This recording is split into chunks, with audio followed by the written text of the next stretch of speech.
dhe të gruaja e liderit të partisë dytë opozitare në vend, në kulmin e tensioneve politike, ka regjistruar një biznes i cili ka për veprimtari edhe tregtimin dhe prodhimin e energjisë elektrike. Dhe këtu tash ka një konflikt interesi ndërmjet kryetarit të Lidhjes Demokratike të Kosovës, që do duhet të ishte i motivuar nga synimi për qenë flamurtari kundërshtimit të rritjeve.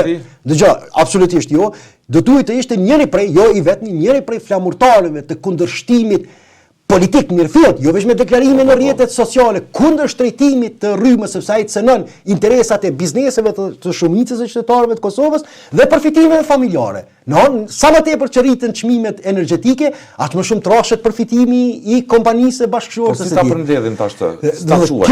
Kjo është, do thotë, ky kurzim familjar, biznesor reflekton edhe në veprimtari politike, sepse përndryshe ne kemi bashkëbiseduar rrit për këtë temë, për mua ka qenë pa shpjegueshme, absurde, groteske sjellja e subjekteve opozitare në raport me këtë temë, e cila ka shkaktuar dhe po vazhdon të shkaktojë humbje tek masa e përgjithshme e qytetarëve të Kosovës, te bizneset, te gjitha këtu. Dhe tash e LDK-s edhe të PDK-s në mënyrë tjetër po e lidh me motivet, interesat komerciale afariste që njerëz kryesor tyne ose grupe ndryshme mund të kenë nga ky përfitim. Për këtë arsye është ndaj qeverisë kurte, ndaj rritjes së rrymës, sepse ju keni protestuar dhe afër jush kanë gravitu, kanë kaluar njerëz të partive. Dëgjoj rit, mënyra se si nuk reagon një opozit, do thotë vetëm në rrjete sociale ndaj një teme. Ky problemi kryesor, nacional, ekzistencial i shtetit të Kosovës sot është problemi i rrymës. Sepse ai po reflektohet në inflacion, po reflektohet në sfera tjera të jetës.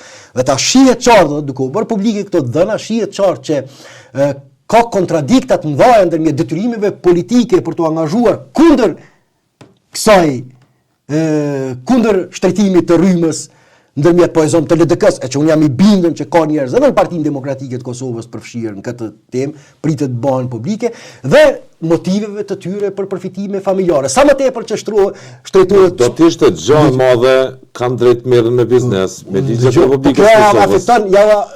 Po të mos ekzistonte një pasivitet i pashpjegueshëm i gjatë opozitar, një mungesë veprimi e demonstrimi për llogaridhënien ndaj një qeverie të zotit Kurti. Kjo heshtje po del sipas zërave ndryshme e kurzuar. Dëgjorit, interesi familjar. Ditën po reagonin në rrjetet sociale dhe mbrëmje po bënin biznes.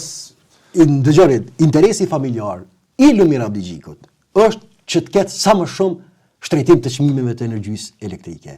Sepse kompania e bashkëshortes së tij ka përfitime nga ky biznes.